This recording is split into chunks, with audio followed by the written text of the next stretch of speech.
મને અંદરથી એમ થાય આપણે શું કરી શકીએ, આપણે કેટલા નાના માણસો છીએ, આ લોકો કેટલા નાગા માણસો છે કે આવું કરે છે.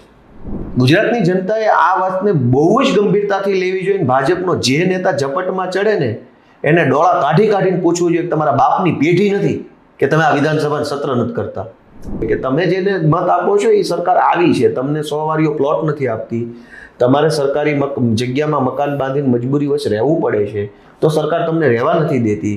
અને એક બાજુ કંપનીઓને હજારો એકર જમીન મફતના ભાવે આપી દેવામાં આવે છે. ભાજપના અંધભક્તો છે એનું મારે કંઈ બોલવું નથી અત્યારે, સારી વાત હાલે છે એને હાલવા દઈએ. વિધાનસભામાં આમ બોલો, વિધાનસભામાં તેમ બોલો.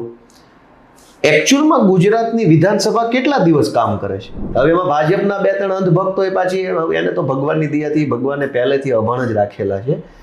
એ કે બધાના ઘર ઉપર લગાવ્યું છે, હવે એની ઉપર વેરા આવશે. હવે એને કોણ સમજાવે ભાઈ? થોડુંક તો હાવ આ તમે જેને મત આપો એ ન્યા જઈને એને એવી સિસ્ટમ કરી છે કે સત્ર જ ન ભરાય, વિધાનસભા જ ન થાય, કઈ બોલવાનો વારો જ કોઈનો ન આવે, તો શું બોલવાના, શું કરવાના? દર 4 મહિને 20 દિવસનું સત્ર ભરાવવું જોઈએ. ગરીબ વર્ગ છે.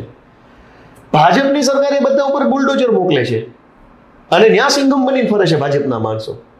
કંપનીઓને દેવાની હોય તો ₹1 મીટરના ભાવે અબજો એકર જમીન અપાઈ જાય છે. એમાં મને એવું લાગે છે વિધાનસભા લાઈવ નહીં બતાવવા પાછળ કે બતાવવા જેવું હશે નહીં બહુ જાજુ. આમાં ગાંડા ઉઘાડા પડી જાય એમ હશે. વિધાનસભામાં ભાજપના 162 ધારાસભ્ય લાઈવ બતાવે તો કોના ઉઘાડા પડે?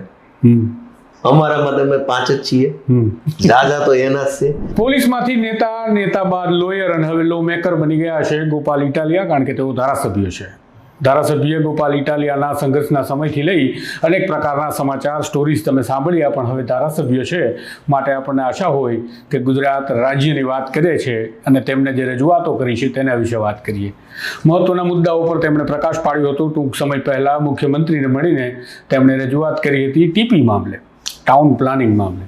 આમ તો અસર કરતા ગુજરાતના તમામ નાગરિકો બન્યા કાયદાના કારણે, અને સાથે જ તેમણે એક મહત્વની વાત કરી સોલાર અને વિન્ડ ફાર્મ બાબતે કે તેમના પર વેરો લાદવામાં આવે, જે મિલકતનો વેરો અન્ય લોકોને ભરવો પડે છે. આ બધા જ મુદ્દાઓ પર આપણે ચર્ચા કરવી છે તેમની સાથે જે વાત કરીએ કે હવે ગુજરાત વિધાનસભામાં આજે તેમને સોલાર અને વિન્ડ ફાર્મ એટલે કે રિન્યુએબલ એનર્જી મામલે અવાજ ઉઠાવ્યો છે, તો કંપનીઓને મફતના ભાવે લાખો એકર જમીન ફાળવી છે, એ મામલે તેઓ આગળ શું કરશે? નમસ્કાર ગોપાલભાઈ. નમસ્તે.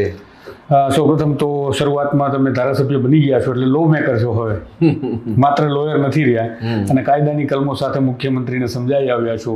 ટીપીનો મામલો, ટાઉન પ્લાનિંગનો, તો સામાન્ય લોકો માટે કઈ રીતે અસર કરતા? શા માટે તમને લાગ્યું કે ટાઉન પ્લાનિંગના મામલે મારે બોલવું જોઈએ કે રજૂઆત કરવી જોઈએ? Policy making